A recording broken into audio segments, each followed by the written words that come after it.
Hello, Krista. I should be studying, and I spent a lot of today on Tumblr instead of doing what I was supposed to be doing. So, instead of getting a proper video, you're going to get a dramatic reading of a long Tumblr comment that I made. Here we go! ZeldaFan180 writes, "Why do you assume gay men as a whole are sexist and support misogyny? Also, do you assume gay men are privileged just for being male?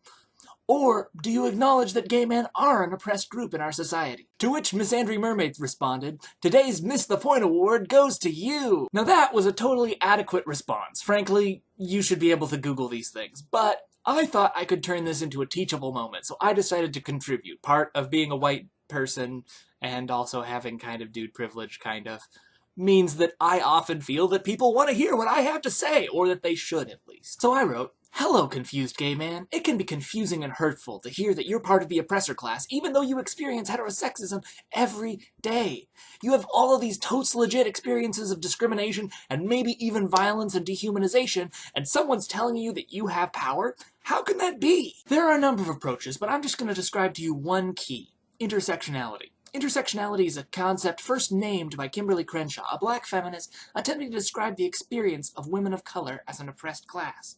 She concluded that, for example, we can't understand a black lesbian's oppression by simply understanding women's oppression and black people's oppression and lesbian oppression, unless we've understood how all of those experiences intersect. That is to say, these social systems don't work independently, but rather have all kinds of overlap and interaction. And for people who are marginalized by many social systems at once, they don't experience their oppressions singly, but rather in concert. What does this have to do with your experiences as a gay man? Two things. First, read some black feminist and/or womanist thought.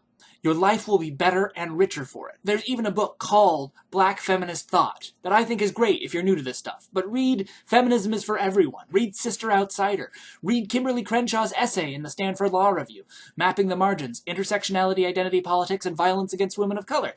Read Black Feminists. I mean it. It will make your life better. And maybe it will make you a better person. Second, intersections between these social systems also occur between positions of oppression and positions of power. So it's possible to be gay and white, to be Latino and upper class, to be Jewish and able-bodied. That doesn't mean that any of those people don't have an authentic experience of oppression. It does mean that they also have unearned power and privilege. Moreover, part of the way the privilege of social systems works is that they confer their benefits in a way that's difficult for the people in positions of privilege to see. White people like me, we don't usually see it as privilege when we're approved for a home loan or we're not harassed by the police. That's just things working out the way they should. Whereas privileged people, we do see all the ways in which we're marginalized, and all of the nasty stuff that comes along with our oppression is very familiar to us.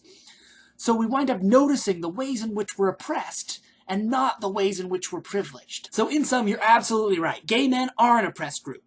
And also, men are a privileged group. It's possible to hold a position of power and an oppressed position at the same time. It's possible for gay men to enact sexism, which means that they have the power of men in society in so many ways. But the social system is complex and interacts in a lot of ways. But when you see a feminist blog, don't know that much about feminism, and elect to call them out for ignoring gay men's issues, when you haven't been paying attention to their demonstrated commitment to the lives and struggles of queer people, that's kind of sexist. Lots of love. Sam. This letter was abridged and edited to fit within the 4-minute time constraint. Krista, I love you and I will see you on Monday. Goodbye!